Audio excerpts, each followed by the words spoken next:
கிறிஸ்துவுக்குள் பிரியமானவர்களுக்கு ஆண்டவராகிய இயேசு கிறிஸ்துவுடைய இனிய நாமத்தினாலே வாழ்த்துக்கள். எல்லாம் எப்படி இருக்கிறீங்க? இன்றைக்கு தியானமாக நீதிமொழிகளுடைய புஸ்தகம் 4ஆம் அதிகாரம் 10ஆம் வசனத்தை தியானிக்கிறோம். என் மகனை கேள், என் வார்த்தைகளை ஏற்றுக்கொள், அப்பொழுது உன் ஆயுசின் வருஷங்கள் அதிகமாகும். பிரியமானவர்களே, தாவீது தன்னுடைய உபதேசத்தை குறித்து சொல்லும் பொழுது என் வார்த்தைகள், என் கட்டளைகள், என் வாயின் வார்த்தைகள் என்று சொல்லுகிறார். சங்கீத புஸ்தகத்திலே இதற்கு மஸ்கீல் என்று தலைப்பு கொடுக்கப்பட்டிருக்கிறது. அதற்கு போதக சங்கீதம் என்று சொல்லி அர்த்தம். பிரியமானவர்களே, பரிசுத்த ஆவியானவர் நம்மை பார்த்து பேசும் பொழுது என் கட்டளைகளை கைக்கொள், அப்பொழுது பிழைப்பாய் என்று சொல்கிறார். ஆவிக்குரிய உபதேசமானது நம்முடைய மூளையிலிருந்து வரக்கூடாது. நம்முடைய இதயத்திலிருந்து அது நிரம்பி இருக்கணும், அது வெளியே வரணும். தாவீது இந்த சத்தியத்தை நல்லா அறிந்து கொண்டபடியினாலே தான் தன் குமாரனாகிய சாலமோனை பார்த்து ஞானத்தை சம்பாதி, புத்தியும் சம்பாதி அப்படின்னு சொல்கிறாரு.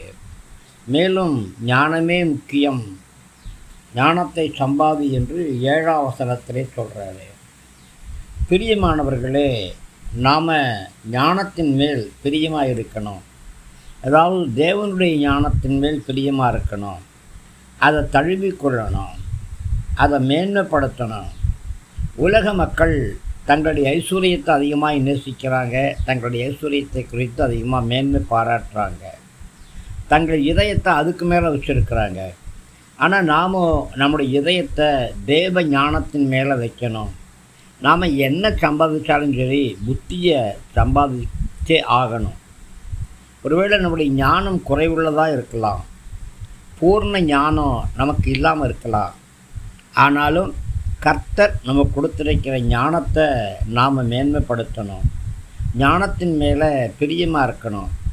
அழகை ரசிக்கிற மாதிரி ஞானத்தை ரசிக்கணும். உண்மையான நேசத்தோடு நாம் ஞானத்தை தழுவிக்கொள்ளணும். கர்த்தருடைய உபதேசம் நம்முடைய இதயங்களில் எப்பொழுதும் உயர்ந்த இடத்துல வைத்திருக்கணும். ஒரு சிங்காசனத்துக்கு மேலே ராஜா அமர்ந்திருப்பது போல கர்த்தருடைய வார்த்தைகள் நம்முடைய இதய சிங்காசனத்தில் காணப்படணும். கர்த்தருடைய ஆலோசனைகளை ஞானம், தேவ ஞானம் வெளிப்படுத்தும்.